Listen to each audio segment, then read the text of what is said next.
Background sounds. The incessant patter of rain in Portland, the rustling of papers, and the persistent, drawn-out vibration of a cell phone on a wooden desk. People usually think of collapse as beginning with a loud bang, but for me, it began with a suffocating silence, followed by the incessant mechanical vibration of a cell phone. My name is Selena Lawson. I am 30 years old. Last Tuesday, I sat alone in my large office in Portland, Oregon. Outside, icy raindrops clung to the windows of my 15th floor window. On my phone screen was a number that made my heart stop. 43 missed calls and 43 voicemails, all from the same area code, Ohio. From people I had cut off contact with for exactly 7 long years. 7 years. It was a long enough time for every cell in your body to change, long enough to erase a memory, but too short to heal a fatal wound inflicted by those who called themselves family. I turned on my voicemail.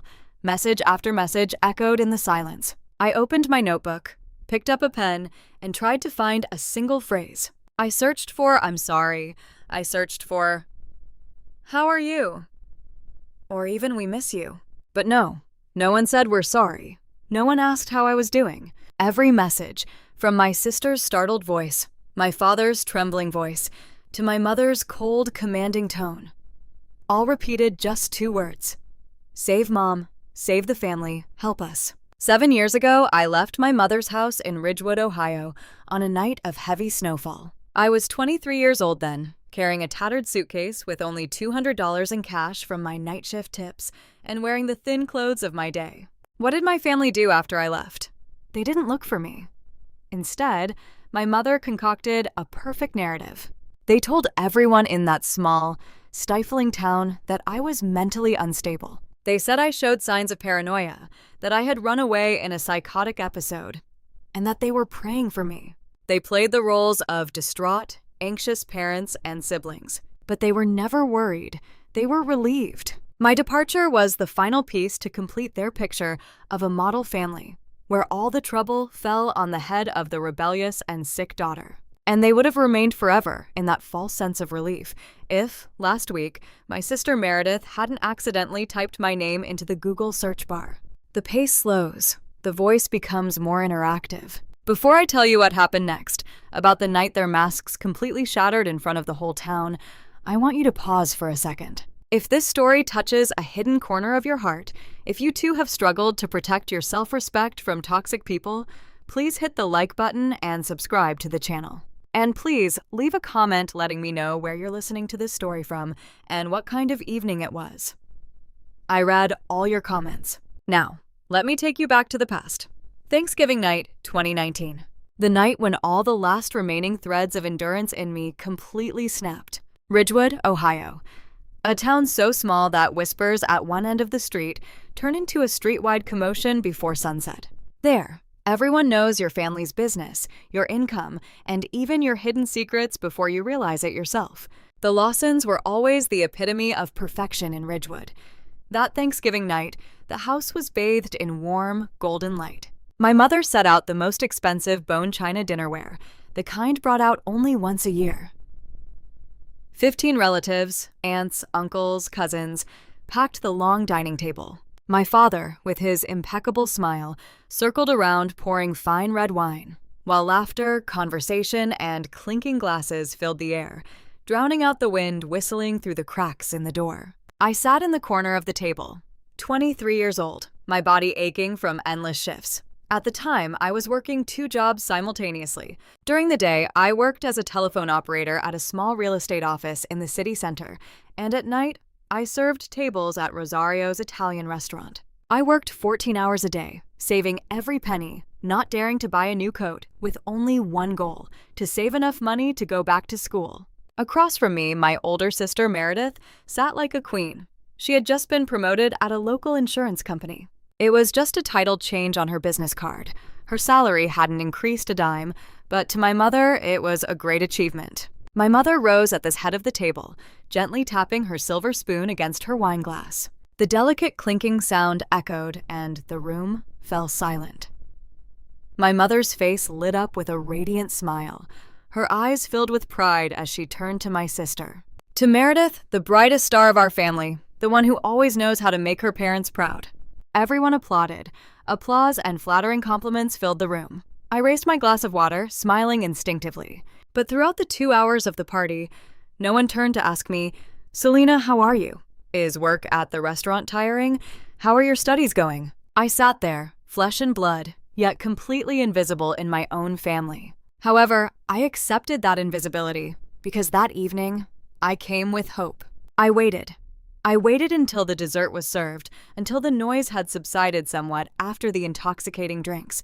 I took a deep breath, looked straight at my mother, and asked cautiously, "Mom, I want to ask, is there any money left for me in the education fund that Grandma Ruth left? I need to pay tuition for the next semester." The moment the words left my mouth, the atmosphere in the room changed. It wasn't an ordinary silence. It was a deathly, dangerous silence, like the air before a storm. My mother slowly set her coffee cup down on the saucer. The clinking of the ceramics was jarring. She didn't answer me immediately. She slowly glanced around the dining table, from my eldest uncle to my youngest aunt, as if seeking their agreement, before finally lowering her icy gaze to me. But when she spoke, her voice was frighteningly sweet. "See, this is what I've been through for months. Selena's acting erratically again. Is she always so delusional about money?" My heart sank. Delusional? Before I could react, Aunt Deborah, sitting beside me, quickly reached out and patted the back of my hand sympathetically. "Oh, poor Selena. You have to understand that your mother only wants what's best for you. Don't get so worked up." I looked around the table. My father was cutting a slice of apple pie. My brother Kyle shrugged and turned away. No one was on my side. I didn't say another word. I got up, gathered the dirty dishes, carried them into the dark kitchen, and started washing them. That was always my role in this house. When there was glory, I was invisible. When there was hard work to be done, I was the first one called. The water from the kitchen sink was gushing, but this house was too old to be soundproof. I stood there, my hands submerged in icy soap suds, my ears glued to the whispers coming from the dining room. I heard my mother whispering to Aunt Patricia. Ruth's fund was spent on Meredith's new car and her sorority membership fees 2 years ago. What does Selena need school for? She's not going anywhere in town anyway. Investing in her is a waste of money. I froze. My whole body stiffened under the running water. Grandma Ruth, the only person who truly loved me in my life, had personally promised me that money. 2 years before she died, she had called me into her small kitchen, filled with the smell of freshly baked goods. She clasped my rough hands and said, "Selena, this is $12,000 that I've saved up my whole life. I'm leaving it in a separate fund for you to sound. The howling of the snowstorm, the roar of a long-distance bus engine, the incessant sound of rain. Snow began to fall heavily on the streets of Ridgewood. I walked 2 miles in the biting cold to the gray bus stop on the outskirts of town. I approached the ticket counter and pulled out some crumpled bills. Where is the furthest I can get a ticket for with this money? I asked the sleepy ticket seller. The man looked at the money, typed on the calculator, and pushed out a ticket. Portland, Oregon. The bus departs in 20 minutes. Portland, a city more than 2,000 miles from Ohio. I didn't even know where it was on a map of the United States. I only knew it was on the other side of the ocean. That fateful Greyhound bus ride lasted 38 hours. 38 hours passed through the vast cornfields of the Midwest, across the snow-capped mountains of Colorado, and then through the incessant rains of the Pacific Northwest. Throughout the journey, I barely slept. I sat huddled in a window seat, clutching my grandmother Ruth's wooden box to my chest as if it were my only lifeline. Near Omaha, an elderly black woman sitting next to me saw me silently weeping, my collar soaked with tears. She didn't ask me any curious questions. She didn't say, "It'll be all right," like the clichés people often say. She simply broke her sandwich in half, gave me one half, and then pulled a clean tissue from her pocket and placed it in my hand. At that moment, I realized a bitter paradox of life.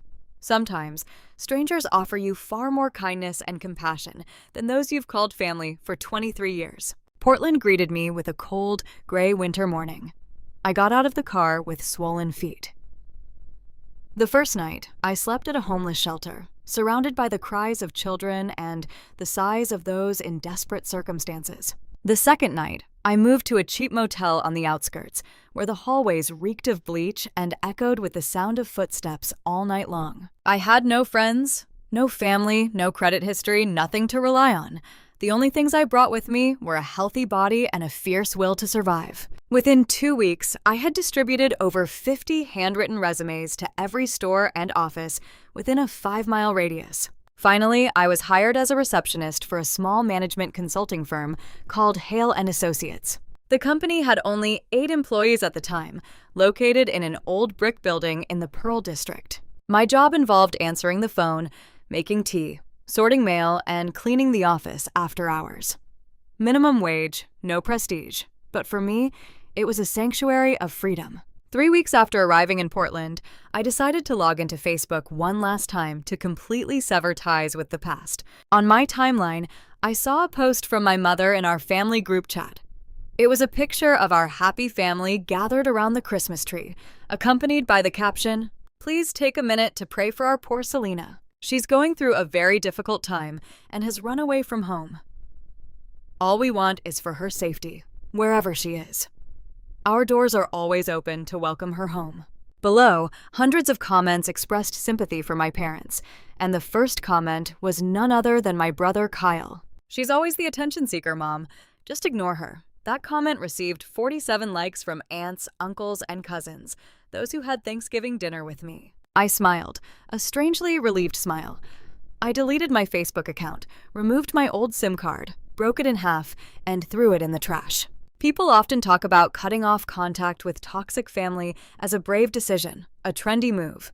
But no one tells you the real price. What is the price? It's when you fill out a medical form at the hospital and your emergency contact section is left blank. It's when your phone is completely silent on your birthday. It's when Christmas comes and you sit alone in your 10-square-meter rented room, eating a bowl of instant noodles and looking out the window at the warm lights of other houses. It's the excruciating pain of knowing that, somewhere thousands of miles away, the people who gave birth to you are telling distorted stories, turning you into a deranged psychopath, a cautionary tale for other children, while you choose silence to protect yourself. For years, I lived like a ghost in their memories, but that silence also gave me a priceless gift. One morning in my sophomore year in Portland, I woke up and realized something was missing. It was the voice of... At the end of my 3rd year in Portland, I graduated from college. There was no grand graduation ceremony, no flowers, no family cheering from the stands, or taking commemorative photos. I printed my bachelor's degree myself from my office computer, bought a $5 frame at the supermarket, and hung it on the wall in my new office. The next morning, Margaret knocked, looked at the degree, then at me, and smiled. "Congratulations, project manager, but I think that frame is a little too small for your new title. What do you think about the Chief Operating Officer, COO position in our upcoming expansion plan?" Hale & Associates had grown tremendously, from an office of 8 to a reputable consulting firm with over 40 employees and preparing to merge with a major investment fund. And I, the daughter considered crazy in Ohio, was about to become the one running the entire operation. That same year, the office welcomed a new employee named Jess Parker. Jess was a Black woman from Chicago, intelligent, sharp, and with a radiant, energetic smile. One late evening, Jess and I stayed at the office to finish the bidding documents for a major project. We sat on the floor, surrounded by hastily bought boxes of Chinese food. "Selena?" Jess asked casually, picking up a piece of chicken. "I've worked with you for 6 months now, but I've never heard you mention your parents or where you're from.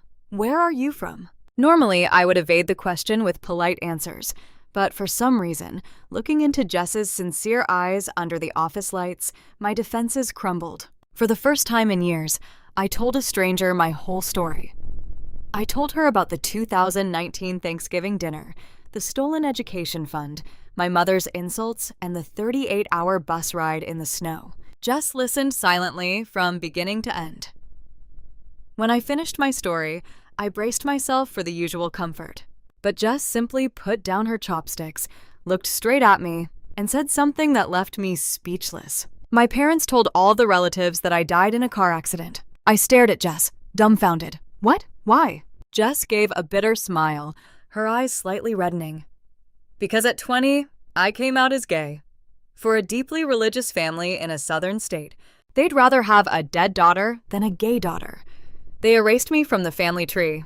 They held a fake memorial service. We sat there, in the vast office of a strange city. Two women from two different worlds, yet sharing a common scar, rejected by the women who gave birth to us. That night, I cried. For the first time in years of running away, I cried not out of weakness, but because I realized I was no longer alone in this world. On my 28th birthday, Jess came to my apartment. She pointed to Grandma Ruth's old wooden box, which I kept proudly on my bookshelf. Selena, she carried this box across half the country, keeping it for 5 years without ever opening it. Today is her 28th birthday. It's time to face it. I looked at the faded wooden box. This time, I didn't run away. I gently unlocked the rusty brass lock. The familiar scent of old pine wood and my grandmother's fragrant powder immediately filled my nostrils, making me feel as if I could see her standing in the small kitchen again.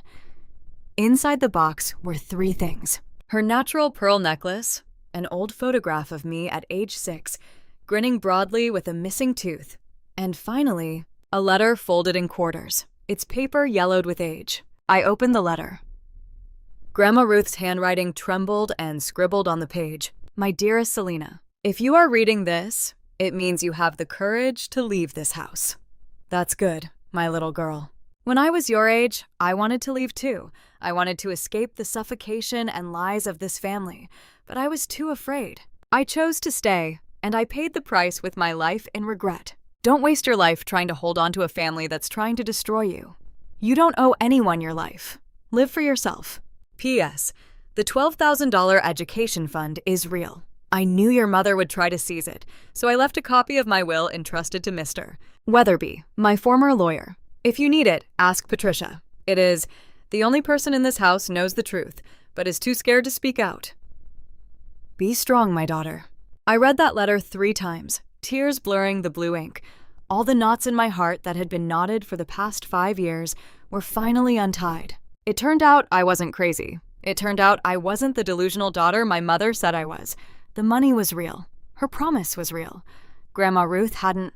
Entering its 6th year in Portland, Hale & Associates successfully merged and became a large strategic consulting firm with over 100 employees. Margaret called me into her new office and handed me a new contract. Selena, starting tomorrow, the Chief Operating Officer, COO position is officially yours. I couldn't find anyone more qualified. The 23-year-old who once slept in a homeless shelter was now the head of a multi-million-dollar business. I wasn't exactly rich. I still drove an old Subaru and rented a modest apartment in the suburbs, but I had something money couldn't easily buy: peace of mind.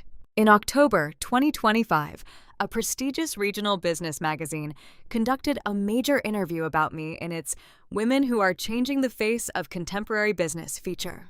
The article featured a large portrait of me, my hair neatly tied up, wearing a smart black suit, exuding confidence, accompanied by the headline, Selena Lawson, from Raggedy to COO of Hale & Associates.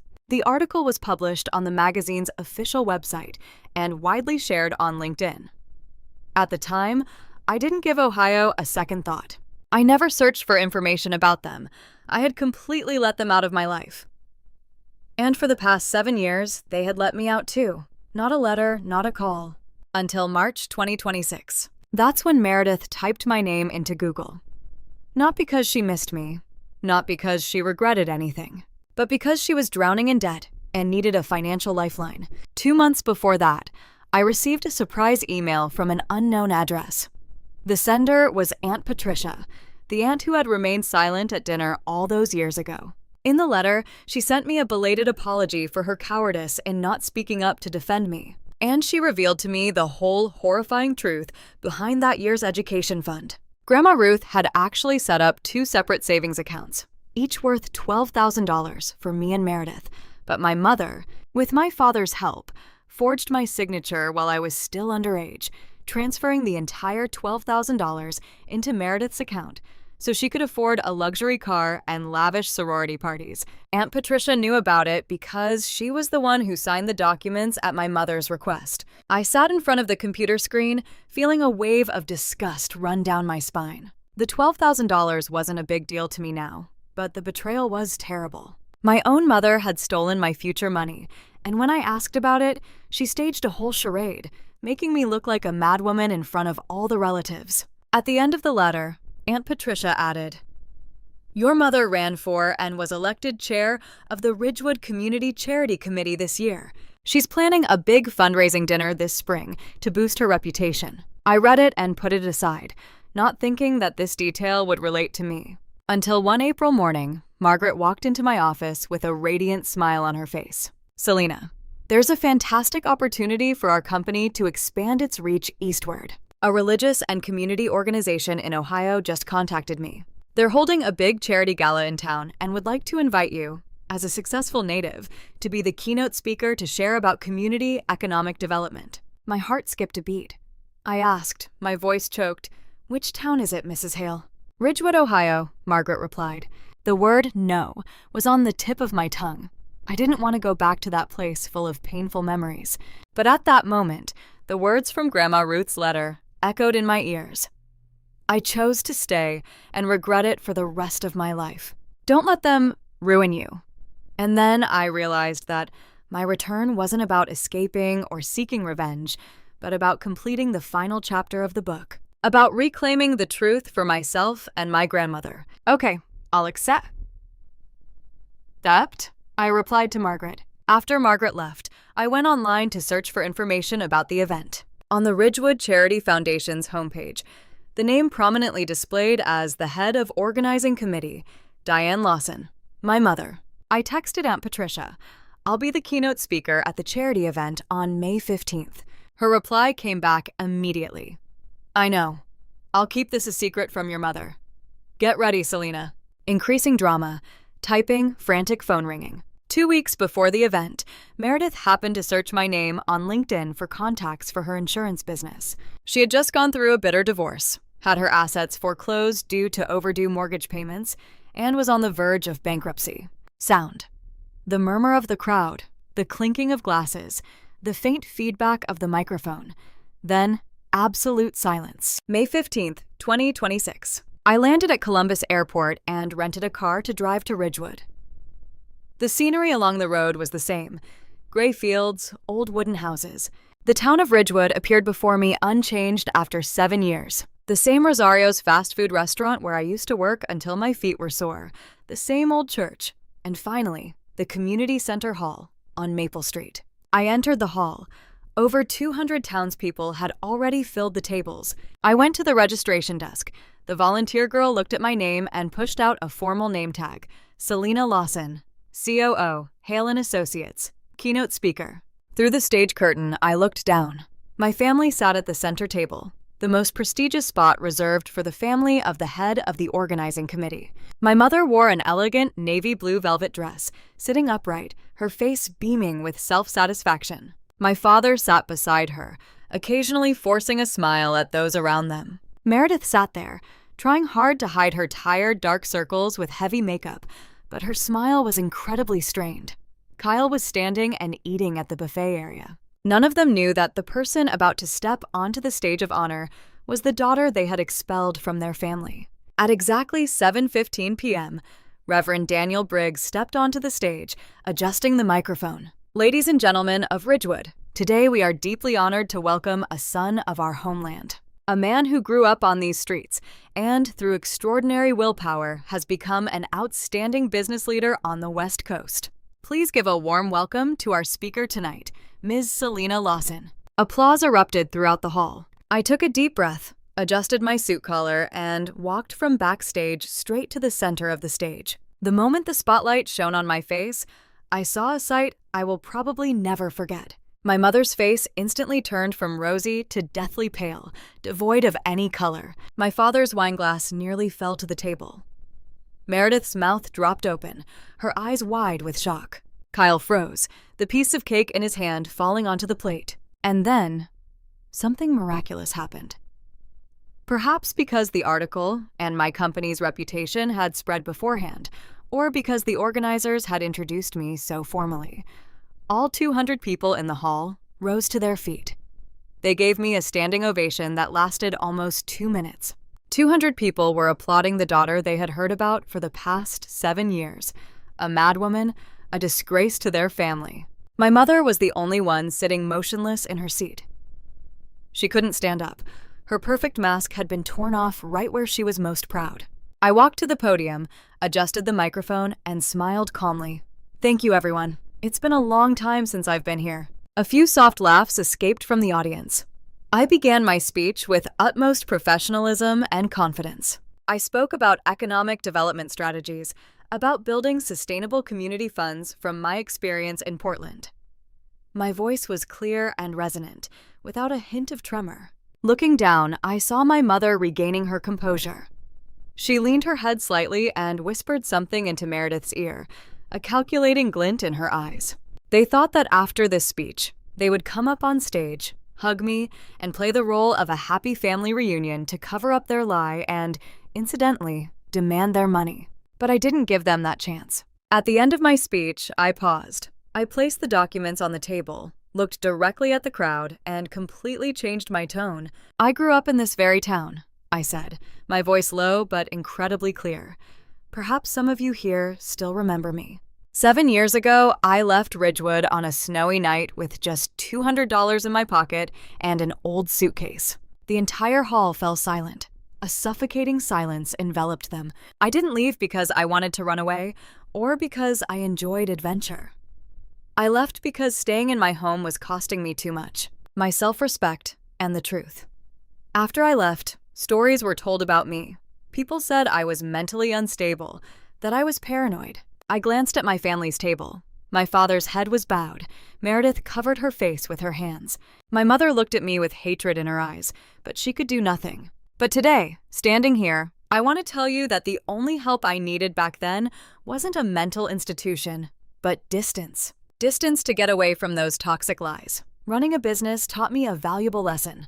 That night, in my downtown Columbus hotel room, I drafted a joint email to all 4 of them: Mom, Dad, Meredith, and Kyle. In it, I stated clearly I would not guarantee any of Meredith's loans. I would not send a single penny back to Ohio to salvage their mistakes. And if they truly wanted a relationship with me, as equals, it had to begin with absolute honesty, with a formal apology, not with blame, hypocritical family is everything platitudes, or psychological manipulation.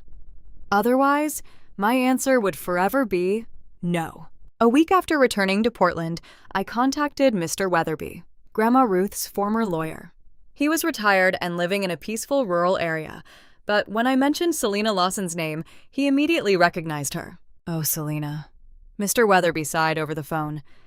Your grandmother was right, not to trust your mother. That year, when I found out they forged signatures to withdraw the money, I tried to intervene, but your grandmother's will had legal loopholes that your mother exploited. I'm so sorry I couldn't protect that money for you. It's all right, Mr. Weatherby, I said. The money doesn't matter anymore. Instead of using the money for litigation or disputes, I decided to do something that I knew my grandmother Ruth, up in heaven, would be proud of. I allocated a portion of my personal assets, combined with the company's development fund, to establish an annual scholarship at Portland State University. The scholarship was named the Ruth Lawson Community Scholarship.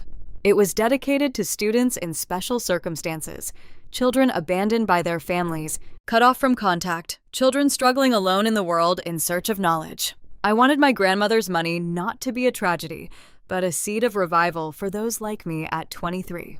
The university's website posted information about the scholarship fund, along with a photo of me at age 6 standing next to Grandma Ruth with a sparkling pearl necklace. It wasn't revenge. It was my way of changing the ending of my life story. A few days later, Aunt Patricia called, her voice choked with sobs over the phone. Selena, I'm sorry. I should have stood up for you 7 years ago. You're saying that now, I replied softly. I acknowledge that. I know it wasn't enough, she said. Yes, it wasn't enough, but it was a start, I replied. Aunt Patricia then told me what had happened in Ridgewood after that fateful night. The collapse was faster and more ruthless than I had imagined. The entire town turned against my mother. Everywhere she went, from church and the post office to the supermarket, she was met with whispers and scornful glances. The lie she had painstakingly built over 7 years had crumbled completely overnight. Reverend Briggs, on behalf of the board, demanded her immediate resignation as chair of the charity committee to avoid damaging the foundation's reputation. My father, the usually silent man, finally couldn't bear the pressure any longer. He moved all his clothes to the guest bedroom. They didn't divorce, because my mother still wanted to save face, but their relationship was completely frozen. Aunt Patricia recounted that one night, while visiting, she overheard my father shouting in the living room, "You lied about your own child. You turned him into a madman to cover up your theft. And he proved you completely wrong without even mentioning your name once on stage." When my mother cried, blaming me for ruining the town and destroying her reputation, my father coldly replied, "No, Diane, you did it to yourself." That was the only courageous thing I've ever heard from my father in my entire life. Meriday couldn't get a bank loan because she had no guarantor. Her house was completely foreclosed. She had to pack her belongings and take her children back to live with her parents. My mother arranged for her to stay in my old bedroom. My precious daughter, my mother's pride and joy, now sleeps in a cramped room next to the nail holes in the wall where I used to hang my childhood posters. Hearing that, I didn't feel any satisfaction or triumph. I only felt a profound sadness. Meredith spent her entire life sheltered under her mother's toxic wings, and now, as the storm hits, she has no idea how to stand on her own 2 feet. Sometimes, being the darling of a toxic family is the most cruel, invisible prison. My brother Kyle also faced the consequences of his reckless online statements. His longtime girlfriend, after seeing the post that called me a damn jerk, "If you're sitting here, listening to my story until this very moment, and you feel a heart-wrenching sense of connection, I need you to listen carefully to these words. You weren't selfish in deciding to cut off contact to protect your own energy and soul. You weren't crazy in deciding to stand up and say no to the unreasonable demands of those who claim to be family. And you weren't ungrateful in asking for the minimum respect a human being deserves." Sometimes, those who call you difficult, rebellious, or heartless are essentially angry because they realize they can no longer manipulate and control you. My family spent years repeating 2 words, "Save me." But the phrase I, and perhaps you too, really needed to hear from them was, "Mom and Dad are sorry. Those 2 things are completely different." And you have no moral obligation to become their savior when they stubbornly refuse to acknowledge the harm they once inflicted on you. In the past, I thought family meant staying and enduring unconditionally no matter what. Now, having lived half my life, I understand a better definition. Family is truly about choosing you. They don't choose you because they need something from you, not because your name looks good on paperwork, and not because of societal pressures. They choose you simply because they love you for who you truly are. The bravest thing I ever did wasn't leaving my Ohio home on a snowstorm at age 23 with only $200. The bravest thing I ever did was refuse to walk back through that door when they called for help, because I realized that, even in their worst moments, they only needed my help and never had the courage to say sorry. My name is Selena Lawson. I am 30 years old, and the most precious asset I possess today is the peace I have built with my own blood, sweat, and tears. My grandmother Ruth once said, "The quietest child in a room is usually the one who is observing everything most closely." She was right. I spent my childhood silently observing, and in the end, I learned how to make the right choice for my life. Choosing myself. That is my story. Thank you for being with me until these final moments. And before I end this radio or podcast, I want to leave you with a completely honest question. If tomorrow your phone suddenly rings after years of silence, and on the other end are people who have hurt you, what do you think they would say? Save me, or I'm sorry? Please leave your thoughts in the comments below. If you want to hear more heartfelt and emotional stories like this, please subscribe and check the video description. Have a peaceful evening. Thank you for listening, and see you in the next stories. Sound. The pattering of Portland rain, the heavy, insistent knocking on the door, shattering the quiet. I thought that after the night at Ridgewood, everything was over. But those who live by their pride, their whole lives, never accept defeat easily. My mother was that kind of person. She'd rather burn everything down than admit defeat. 3 months after the charity night, I held a small dinner party at my Portland apartment to celebrate a new project. Jess was having a heated argument with our neighbor Dave about which chili sauce was better. Margaret Hale was sitting on my leather sofa, laughing heartily. A few close colleagues were busily setting the table. Just as the laughter was at its peak, there was a knock on the door. Knock, knock, knock. It was heavy, insistent, completely out of place with the rhythm of the party. Jess looked at me, raising an eyebrow. I stood up and went to open the door. Ciao. The moment the door creaked open, the smile on my lips froze. My mother stood there. She was wearing a rain-soaked gray Portland coat.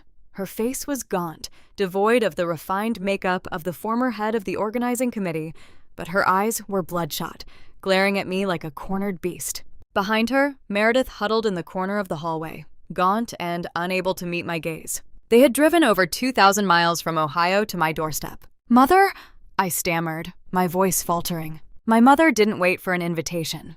She pushed the door open and strode straight into the middle of my apartment's living room. The clatter of her high heels on the wooden floor silenced everyone in the room. Jess jumped to her feet.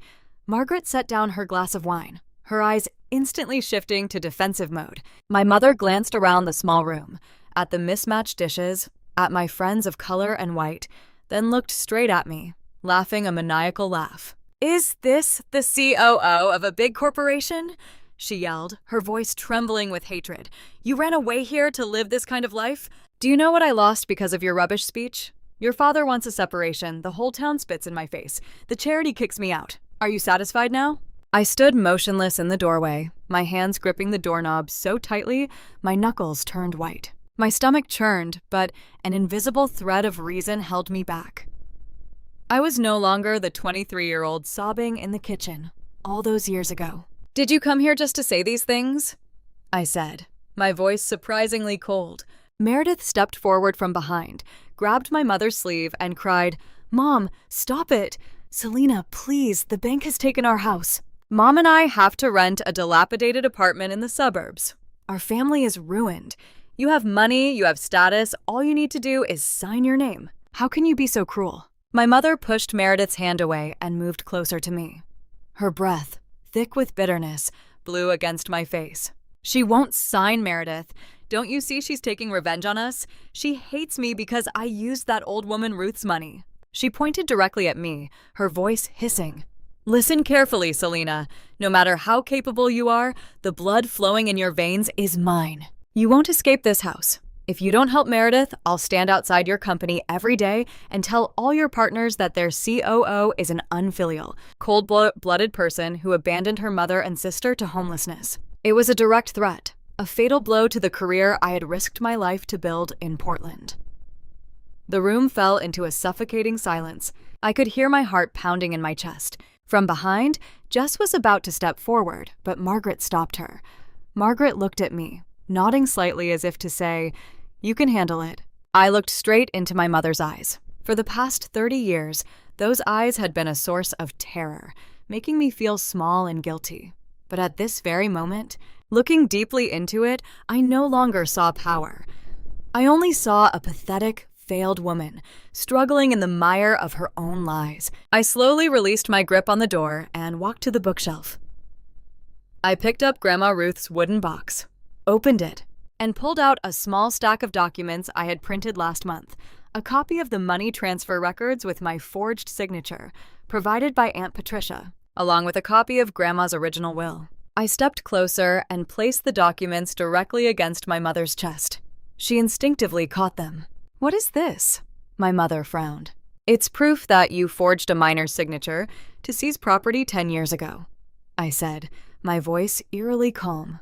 "And there's Aunt Patricia's signed confession as a witness." My mother looked at the papers, her face once again turning from pale to ashen. "Mom, if you're sitting here listening to my story until this very moment, and you feel a heart-wrenching sense of connection, I need you to listen carefully to these words. You weren't selfish when you decided to cut off contact to protect your own energy and soul. You weren't crazy when you decided to stand up and say no to the unreasonable demands of those who claim to be family. And you weren't ungrateful when you dared to draw a steel line to protect your life. Sometimes, those who call you difficult, rebellious, or heartless are essentially angry because they realize they can no longer manipulate and control you. My family spent years repeating 2 words, "Save me." But the phrase I, and perhaps you too, really needed to hear from them was, "Mom and Dad are sorry. Those two things are completely different. And you have no moral obligation to become their savior when they stubbornly refuse to acknowledge the harm they once inflicted on you." In the past, I thought family meant staying and enduring unconditionally no matter what. Now, having lived half my life, I understand a better definition. Family is truly about choosing you. They don't choose you because they need something from you, not because your name looks good on paperwork, and not because of societal pressures. They choose you simply because they love you for who you truly are. The bravest thing I ever did wasn't leaving my Ohio home on a snowstorm at age 23 with only $200. The bravest thing I ever did was slam the door in their faces when they came seeking salvation, yet still carrying the toxicity of their past. My name is Selena Lawson. I am 30 years old, and the most precious asset I possess today is the peace I have built with my own blood, sweat, and tears. My grandmother Ruth once said, "The quietest child in a room is usually the one observing everything most closely." She was right. I spent my childhood silently observing, and in the end, I learned how to make the right choice for my life, choosing myself. That is my story. Thank you for being with me until these final moments. And before I turn off this radio or podcast, I want to leave you with a completely honest question. If you were in that situation with toxic people clinging to your doorstep, would you choose to be soft-hearted and forgive? Or would you bravely slam the door shut like I did? Tell me what your boundaries are. Please leave your thoughts in the comments below. If you want to hear more profound and dramatic stories like this, please subscribe and check the video description. Have a peaceful evening. Thank you for listening, and see you in the next stories.